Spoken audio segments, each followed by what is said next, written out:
שלום וברוכים הבאים. היום אנחנו הולכים לדבר על אחד האזורים היותר חשובים, ויש שם אינטרסים מובהקים לישראל. קרן אפריקה, המדינות שנמצאות באזור הזה הם אריתריאה, אתיופיה, סומליה וג'יבוטי. לשם ההבנה של האזור הזה וגם לשאול את השאלה הכי חשובה, למה מדינת ישראל הכירה לאחרונה בסומלילנד? אז הזמנתי אורח שזה ההתמחות שלו, קרן אפריקה. קוראים לו מרטין פלאוט, והולכת להיות שיחה מאוד מרתקת איתו באנגלית. יש כמובן כתוביות ברורות מתחת.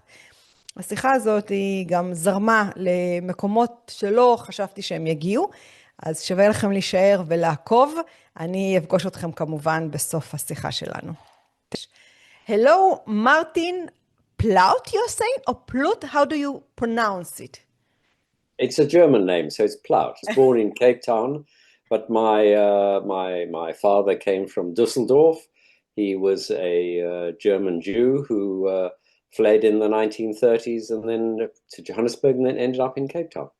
And this is why, by the way, I pick up my animal pin for you. Do you see it? Do you see it? Oh, yes, yes. Why do you think I picked the penguin? Because there are penguins in Cape Town? That's true. I visited there and I remembered those beautiful penguins and I decided, especially for you, to put this penguin That's today. very kind of you. Thank you. So before we are diving in, please introduce yourself to my audience. And please, if you can empathize and explain exactly what is so interested about what is going on in the Horn of Africa. Sure. So I was born in Cape Town. I lived there for the first 27 years of my life under apartheid. And I went to the University of Cape Town and the University in Johannesburg. And then I went to the university in Warwick in England. And I ended up with an MA and I'm pleased to say a wife. And so I stayed in Britain. And so I never went back, which I had always intended to do. I then got a job working for the British Labour Party as Africa and the Middle East. More on Africa than the Middle East, or I did a bit on the Middle East. And in that time, I was visited by a lot of people who were interested in what the Labour Party was going to say about their country or their area and the concerns they had about it. And a young person came in, tall young man came in to see me. And he said to me, "You must come to my country." And I said, "But isn't there a war on?" And he said, "Yeah, if you come to our country, we will look after you." And he said I had to fly out to Khartoum, then to Port Sudan, and then they would take us from Port Sudan into Eritrea, because he was a young Eritrean. And his name was Ermias Debesai, better known by his nom de guerre, which was Papayo. And my wife kindly came with me, and we went to Port Sudan. They took us 36 hours, dodging all the, with no roads, over the desert, up the wadis, and dodging the Sudanese security, who we're not supposed to go that way, but they did it. And then I went into Eritrea, and I got to know Eritreans as they were fighting, in what they were doing, how they were resisting the Ethiopian military who were trying to crush them. They'd been fighting since 1961. This was now about 1988, 9, something like that. I can't remember the exact date. And we saw what they were doing and how they were fighting one of the largest militaries in Africa, which had been, the Ethiopians had been armed by the Russians or the Soviet Union as it then was, and by Cuba, because they were fighting, the Ethiopians were at that time fighting against the Somalis. It was a complicated story. Yes, it sounds like that.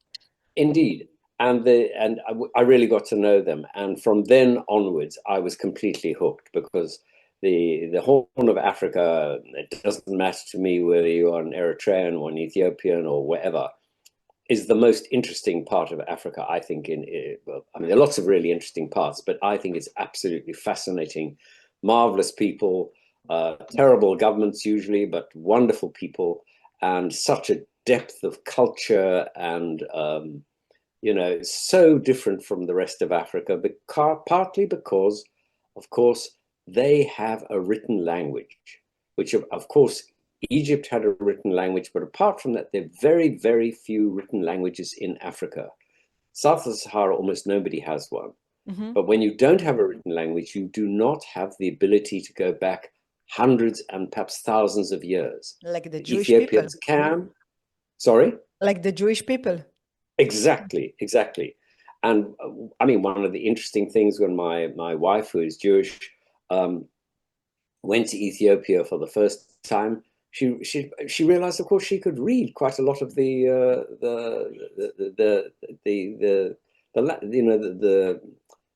understand what the writing was. The ancient writing Ge'ez is actually close, of course, to Hebrew. Yeah. So, and the same was true with the South African forces when they came. They liberated Ethiopia during the Second World War. A lot of the Jewish troops in the South African army said, we can understand what these people are saying. They were completely amazed. Yeah. So that's how I got involved. That's how I got interested. And I'm still engaged with it today. Yes. And you know, we are in Israel and we are in a war. So we are so focused on our neighbors for obvious reasons. And help us understand our government's sudden recognition of Somaliland.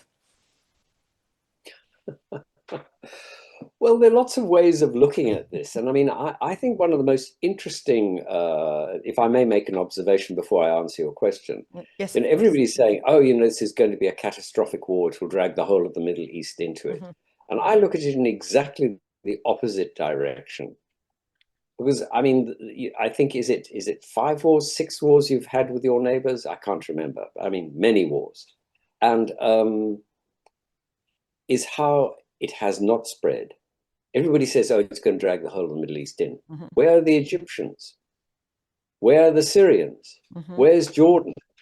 Now, in the 48 war, of course, they were all involved. And mm-hmm. actually, although, of course, you now have this terrible conflict with Iran and the terrible suffering that is inflicted mm-hmm.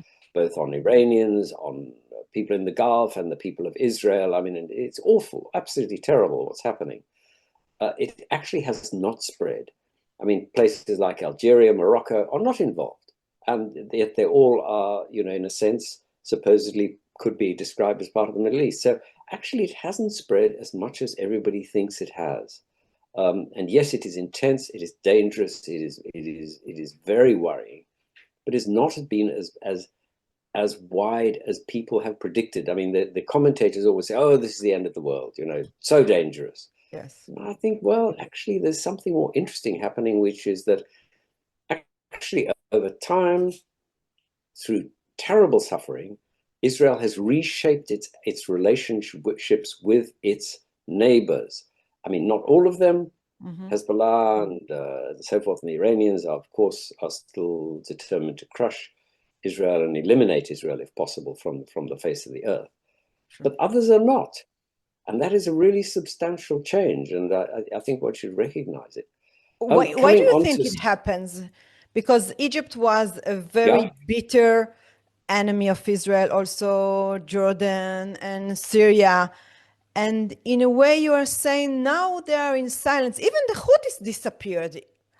They are not sending missiles to Israel. They are not celebrating with Iran and with Hezbollah. So why do you think they are in quiet?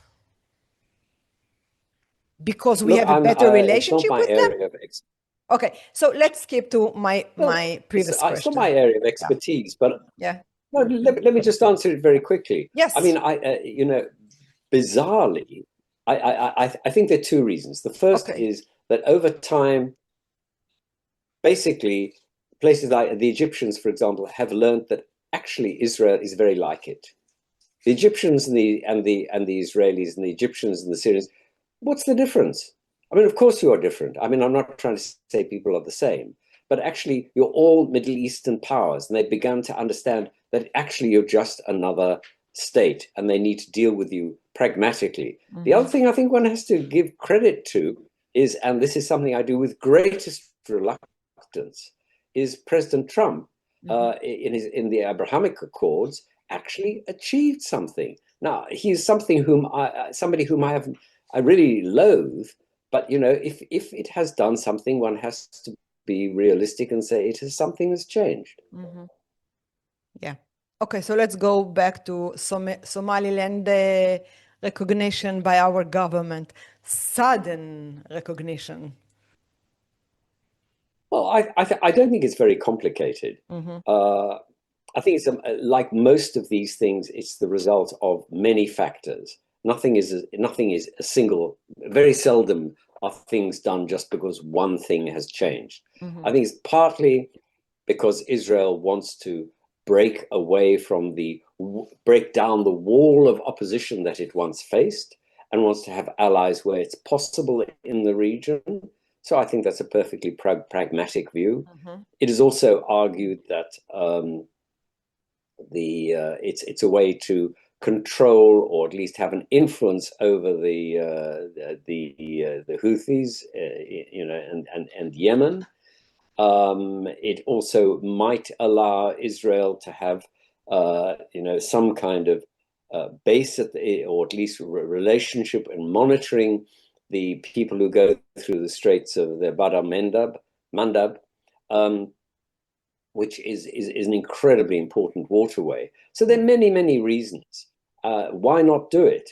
I mean, in a sense, it's the same strategy somebody pointed out as the UAE. The UAE and Israel both want to subdivide the countries around it, and which is a very negative way of looking at what they do. You mean you said UAE? Sorry, I didn't hear you well. UAE. You said the UAE. Yes. Yeah, the UAE I think has a similar policy. Yeah, together with India, Israel, India, and UAE, they have the same interest in this region. Well, I think India is a slightly different case, but you're right, they are also involved there. But I think the UAE likes to have as many relationships as possible with small states and reduce the size of states because they're less powerful. Now, Somalia hasn't been a single unified state, ever since the overthrow of Siad Barre in, what was it, the 1980s or 70s, I can't even remember, years and years and years ago. So it has always been fragmented and will continue to be fragmented. But this is something that Israel can benefit from. But I think Israel would open relations with any country in the region if it had the opportunity to do so. I completely agree. And one shouldn't forget the deep relationship that there once was between Israel and the Jewish community in Iran. They were strong. Not only with the Jewish community in Iran, also with Iran before the Islam Revolution. But there was one person who didn't like it. His name is Erdogan. So I want to understand what role and interest do Turkey and Egypt have in this region, in the Horn of Africa? Because Erdogan is really went crazy when he heard it. You're absolutely right. Well, in order to understand this, you have to go back in time. And one shouldn't forget that that Turkey's basic objective is to try to recreate its relationship with the region in the way that it was when it was at the height of its powers, which was a few hundred years ago, when it extended its influence and control all the way down Somalia. So the idea that somebody else would come in and do that, in a sense, breaks up the idea of an extended Ottoman Empire as it once was, now Turkey, and they are really keen to resist that, and they will go all out in order to do it. And Turkey has a very strong relationship with Somalia. They have backed Somalia. They put support in, not just in the ports, but militarily as well. So anything that reduces the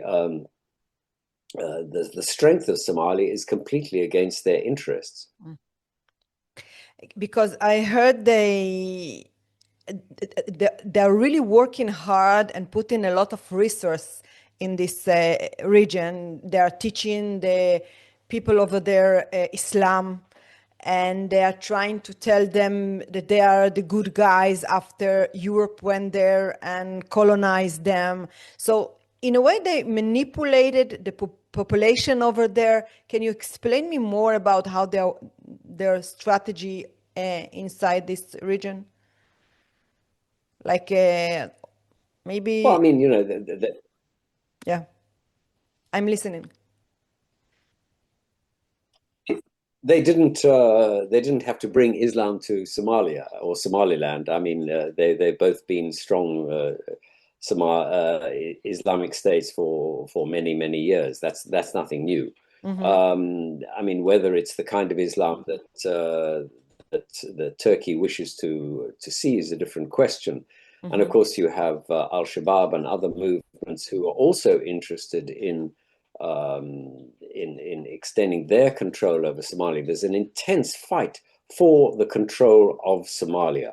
On the one hand, you have the Turkey, you have the UAE, which has an opposite point of view, which supports Somaliland as Israel does, and then you have the United States. I mean, it's been said that you remember it was said about that Trump version 2 was not going to be involved in foreign wars. Well, one of the very first actions that he undertook in the region was to continue the command that they have working there. And had they been fighting Al-Shabaab, that has never ended. Mm-hmm. Has never ended. And they try to stop it very unsuccessfully, I might say. Mm-hmm. So, I mean, that has been going on all the time. Mm-hmm. And they put a lot of resources into it, but it has not really succeeded. And then, of course, you have Ethiopia that also has a relationship, but that's a whole nother story. And I mean, I'm happy to go into it, but it becomes very complicated. But maybe we can talk a bit about Ethiopia. It's very interesting. They have no way out to the sea, to the ocean, and it's make everything very complicated. Maybe we will talk about them a bit if you want to. Okay. Again, I think that one has to go back in time to understand Let's Ethiopia. Go in time. The Ethiopians, when they were a powerful force, they extended their reach from the highlands of Ethiopia all the way down to the coast of the Red Sea, across the Red Sea, and into Yemen. Let's not forget that they once controlled the whole of the region, and there was in fact, I don't know if you know, but there was a Jewish kingdom that they fought with in Arabia. Mm-hmm. There was a fight. We're talking about hundreds of years ago, but there was a powerful Jewish kingdom in Arabia which they fought with. And when they were strong, they extended their control from the highlands across the Red Sea and into Arabia. Gradually, they were pushed back, they withdrew, and then eventually in the 19th century, the area was taken over by Egypt, it was taken over by Turkey, it was taken over eventually by the Italians. And the Italians bought from the local sheikh a chunk of Eritrea and then expand, and they take the whole of Eritrea. And from that moment on, the Ethiopians had no longer a foothold that went to the sea. Mm-hmm. But this changed because after the Second World War, Britain had freed Eritrea from the Italians, They went into Eritrea from Sudan. They took Eritrea from the Italians, then went into Ethiopia, because you remember the Italians captured Ethiopia, or most of it. And the British went in and took the whole of it. But then they had Eritrea as a colony. And Britain said at the end of the Second World War, we're getting rid of our colonies. We do not want to have another colony.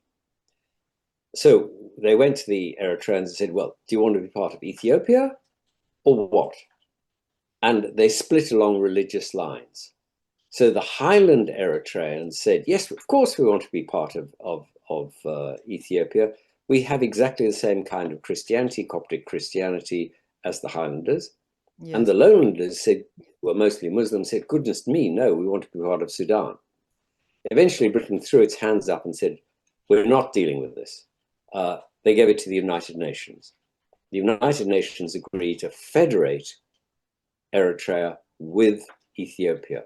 And this lasted for about 15 years until 1961, when Haile Selassie, the emperor, the last emperor of Ethiopia, decided to end the federal status of Eritrea and just took it into Ethiopia. And that was the moment when the Eritreans started fighting. Interesting. So the Ethiopians who had based their navy in the ports of Assab and Massawa on the Red Sea in Eritrea, and had quite a well-developed navy, during the period of federation, after they had been reunited with Eritrea, then they gradually found this under threat. And then in 1991, after 30 years of fighting, the Eritreans took the whole of Eritrea from the Ethiopians, and they lost these ports. And with that was the end of their navy. Wow. Now, Prime Minister Abiy would like to have a new navy. He'd like to have his own access to the sea. It's not exactly clear why he wants this, because he already can go in through Djibouti. He has access for all his for all the goods that he needs from Djibouti. It's a very effective, and he has a railway line down to there. But he wants a navy. Why he wants a navy, I have no idea. I just don't understand it. But it is one of the things that he wants, and that's why he wants to have control of Eritrea's ports. Interesting. So after your wonderful explanation, I must ask about China. What is China's interest in Horn of Africa, in this region? Well, don't forget that the Chinese, one of their only foreign bases is in Djibouti. Exactly, this is why I asked. Exactly.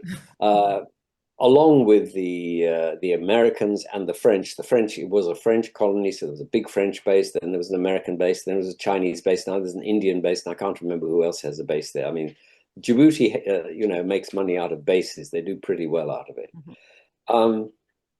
And the Chinese, I think I've never known the Chinese get very involved with anything in the Horn militarily.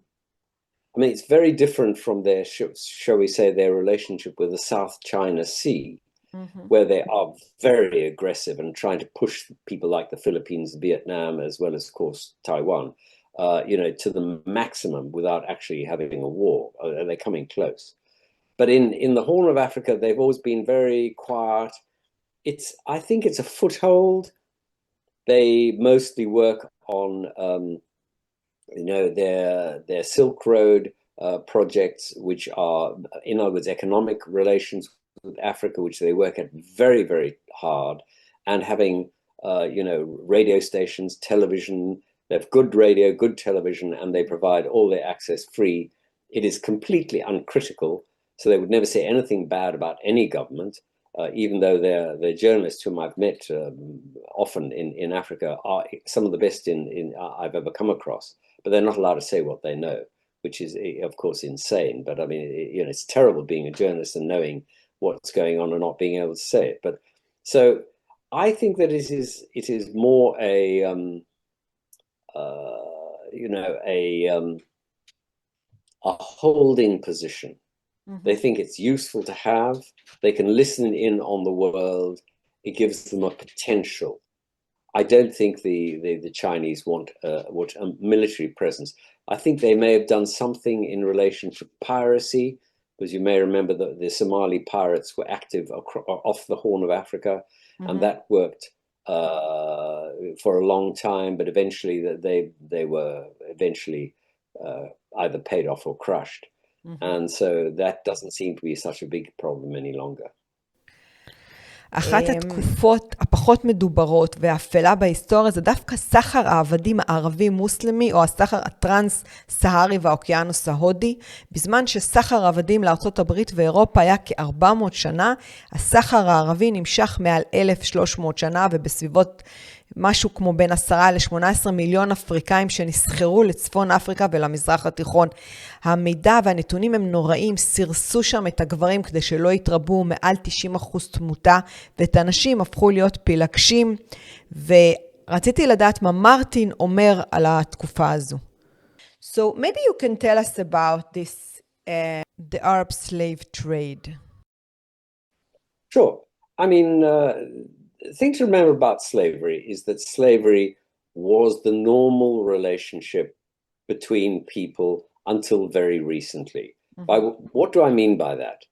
I mean that where you didn't have a relationship between states which were more or less equal and where people's rights were recognized, which is a relatively modern phenomenon, I mean, after the Enlightenment, mm-hmm. then if you were defeated by a state, you were a slave. I mean, the Greeks, the Romans, everybody did the same thing. I mean, it's one of the reasons that the Romans didn't actually take many African slaves was that they had so many from Asia Minor. They took vast quantities and from Germany, from the Germanic tribes. So this was the normal relationship between people. When Islam comes across in about 700 AD, comes across North Africa, they then use slave patterns, and they then work with the Berbers, and they go south across the Sahara and bring people up from places like what is modern day Ghana or Nigeria and so forth and so on. But of course they were in the footsteps of the Egyptians. Now the first proof we have of enslavement that I know in Africa is 2900 BC. So 5,000 years ago, you can find etchings on the Nile showing Egyptians whipping, counting, transporting African slaves from essentially Sudan or Nubia, bring them up the Nile. And it has gone on, frankly, ever since. The Ethiopians were raided by Arabs from across the Arabian Peninsula, and also the emperors also sold slaves, either to the Arabs or the Omanis, who then took them all the way to India, hundreds of thousands of Ethiopian slaves to India, or even on to China. They were only taken to China as sort of interesting exhibits. They didn't use in a minute. The Chinese, who do you think the Chinese enslaved? They slaved the Chinese, you know, the people who were weak and the other groups who were weak. So there's nothing surprising about this. It is a terrible history, and I'm afraid it is one that continues to this day. I agree with you. Buy, sell, and inherit people in 5 countries in Africa today. Yeah. You know, one of the Egypt explanation for building such a broad and strong military is Ethiopia. They are saying loud and clear that this is because of the water problem. Can you add something about this issue for us? Yeah. I mean, it's an absolutely critical part of the relationship in understanding the region. If we go back to Egypt has one basic fact about it, which, as always said, Egypt is the Nile and the Nile is Egypt. I think it's 98% of all of its water comes from the Nile. So without it, they are nowhere. Mm-hmm. And half of it, nearly half of it, comes from the Blue Nile, which rises in Ethiopia. To try and safeguard this, Egypt has had one policy towards Ethiopia going back decades, and that is to stop Ethiopia using that water, because they know it is so important to their own uses in Egypt. Mm-hmm. And from the 1950s, they therefore supported groups who might undermine the strength or the integrity or the power of Ethiopia. Mm-hmm. And so the first people whom the Eritreans turned to when they felt that the Ethiopians were going to reduce their political rights and take them as part of the Federation of Ethiopia, they said they got support from Egypt. Mm-hmm. And that's where the first Eritrean movements based themselves. And that policy has extended all the way up to today. But it is a policy which has failed in the end, because the Ethiopians built themselves the Grand Renaissance Dam, which is actually quite close to the border with Sudan, but it does use the dam, the Blue Nile, particularly for hydroelectric purposes. Mm-hmm. It's so close to Sudan, they don't use it for irrigation at all. So it's only using it for temporarily, but the Egyptians have been absolutely neuralgic and concerned about this. And they have therefore, it's been the center of their policy. They said they would do anything to stop it, including military action, but they could never find a way of doing it. They blocked funds from the World Bank by influencing the Americans. The Ethiopians then saved the money to pay for it themselves. They didn't borrow money from the World Bank or the IMF. They paid for the Grand Renaissance Dam themselves. The dam is up, the dam is running. It's a success. It's one of the great success stories of Ethiopia and of Africa, much to the annoyance of the Egyptians. But if you want to understand Egyptian policy towards the Horn of Africa, mm-hmm. that's where you begin. Yeah, this is why I asked. Now we are listening to you, and maybe there is something you think we should know about or be aware about, something about the Horn of Africa that you think we need to know. Well, I'm quite surprised that you say that Israelis don't know about the Horn of Africa, because of course you have a large Jewish from Ethiopia. And we have refugees from Eritrea. Yeah, but I don't think lots of refugees. Yeah. By the way, I found the refugees you treat very badly, I might say, particularly the Eritreans and others. You treat them very badly because you don't treat them as refugees. You say they're infiltrators or something like that, which I think is a terrible way of describing people. Okay, I read an article about it in your website, and you said something. כמו שאתם שומעים, מרטין בעצם טוען שבישראל אנחנו מתנהגים בצורה מאוד לא טובה לפליטים מאריתריאה, ואני לפני הרעיון איתו גוללתי באתר שלו כדי לראות איזה תכנים מעניינים בשביל השיחה שלנו, ומצאתי מאמר שהוא כתב שאנחנו בעצם משתמשים בפליטים האלו מאפריקה כדי להיות כמו סוג של לגיון זר ולהילחם בשבילנו או איתנו בעזה. ועכשיו זה נורא הפתיע אותי, והלכתי וראיתי שאותם נתונים, באותו סיפור, לא היו שם נתונים, מדברים גם באל-ג'זירה ועוד כל מיני מקומות ועם מיליוני צפיות. הלכתי אחורה כנסות לבדוק מאיפה המקור, וראיתי שזה היה בכתבה בעיתון הארץ. אז אני לא מנויה לעיתון הארץ, אז שילמתי מחיר מלא, נכנסתי פנימה כדי לחפש את המקור, ובעצם ראיתי שנכון, הם כתבו שאנחנו עושים את זה, אבל לא היה שמות של אנשים, לא היה כמויות, לא היו מספרים, היה איזשהו ארגון למען הפליטים שאמר את זה, אבל לא היה שם שום בסיס לטענה שיכולתי להישען עליה.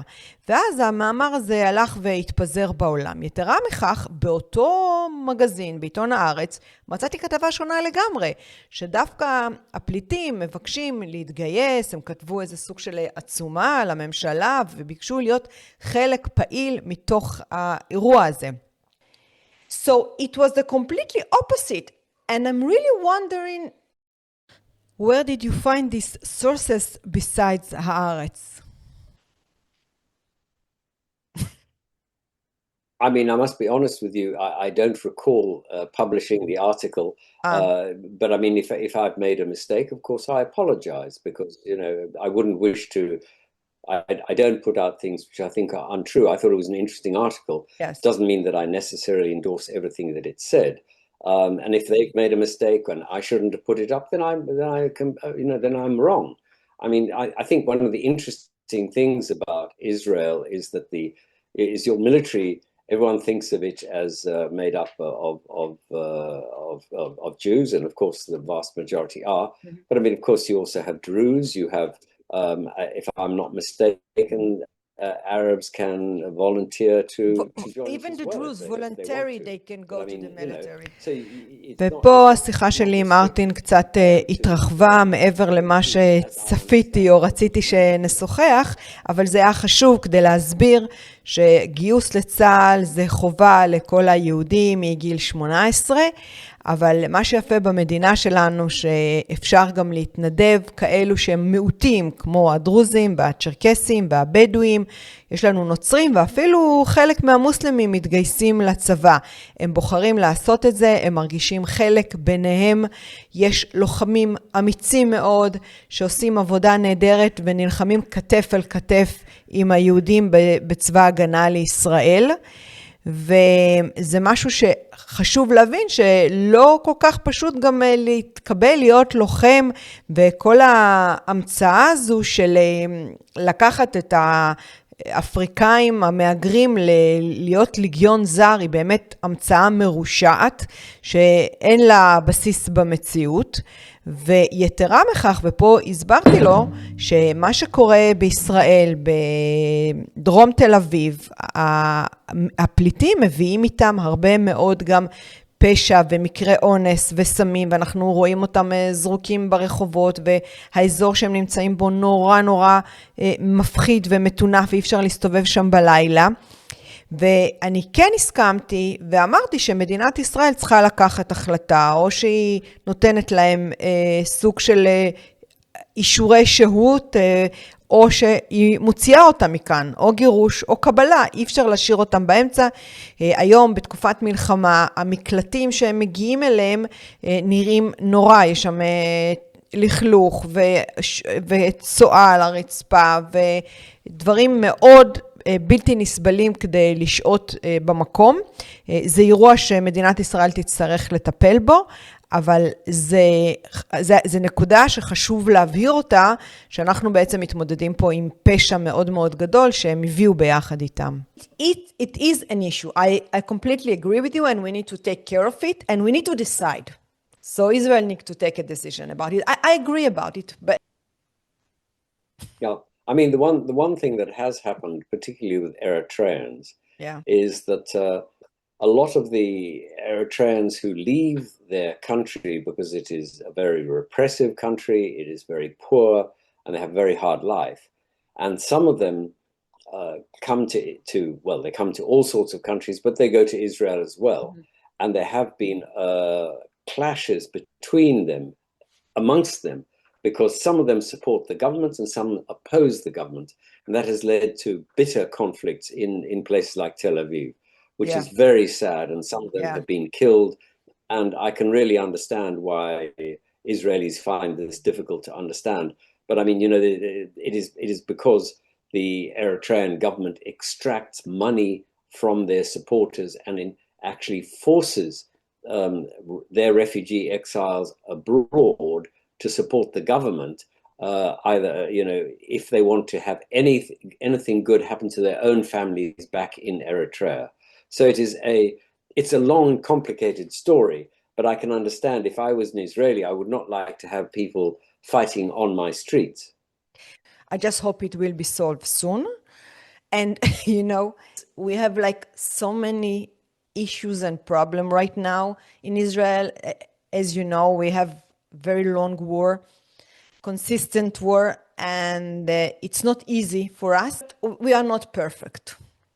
No, we are not bad. We are not bad as people saying about us all over the world. ושוב פעם השיחה עם מרטין יצאה קצת מהכיוון, והיה לי חשוב להדגיש שבישראל, למרות כל הקשיים ולמרות כל השנאה והאנטישמיות בעולם, אנחנו עם מיוחד, אנחנו עם שעושים מאמצים אדירים, אנחנו חזקים, יש לנו חוסן נפשי. כל מי שנמצא, המיעוטים שנמצאים פה יכולים לעבוד, הם חיים פה בכבוד, יש לנו חופש דת, זו מדינה דמוקרטית נפלאה, מתפתחת במזרח התיכון. אנחנו מדינה שעם הפנים קדימה, למרות כל מה שקורה כאן. So, I'm doing הסברה right now. I don't know why I'm doing it, but you know what is הסברה? It's like kind of PR for Israel. הסברה, it's a word only in English. Only in Hebrew, sorry. Anyway,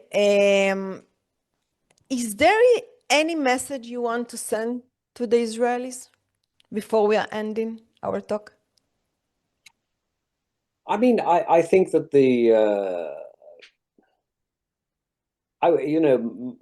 I would very much like to see Israelis do what I've met them doing in so many countries in the world. I mean, I traveled across the places like India and so forth, and I met lots of young Israelis, traveling, seeing the country, learning from that. And I think it's one of the things that young Israelis do best.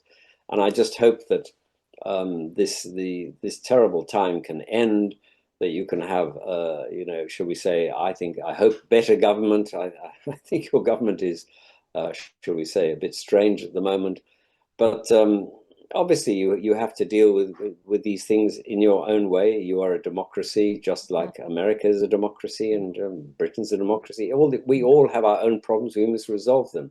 Mm-hmm. But I would hope that young Israelis will travel in the Horn of Africa, because there's so much for them to learn, to understand, to enjoy, and they have much more in common with the people of the Horn of Africa, and the people of the Horn of Africa have a much more in common with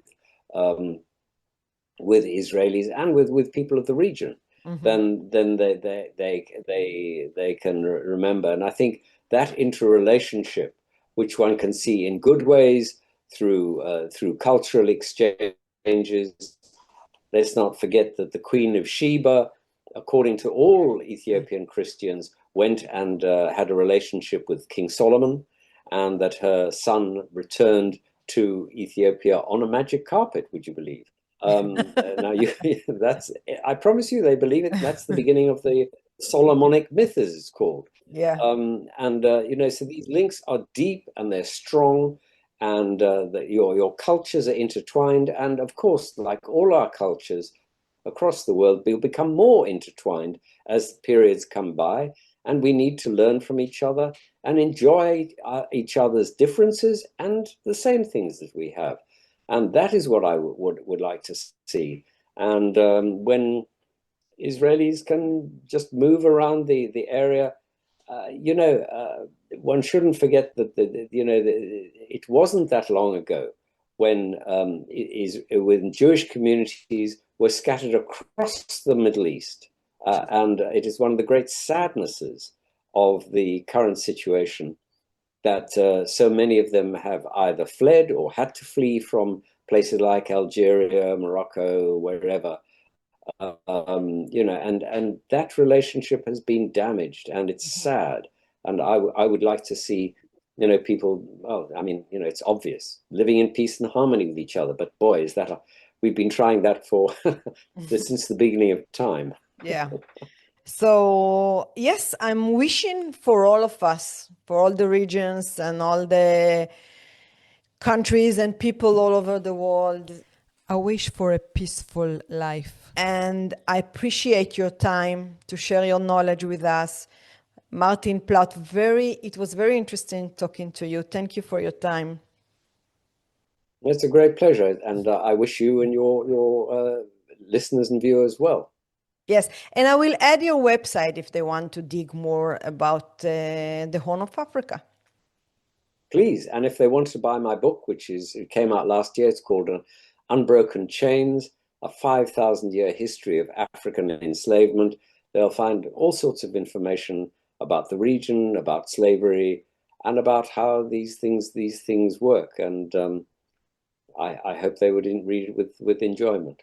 I hope so too. And if you want, you can send me the link for your book. I can add it also below the video. So thank you. I will do that. Thank you very much. Welcome.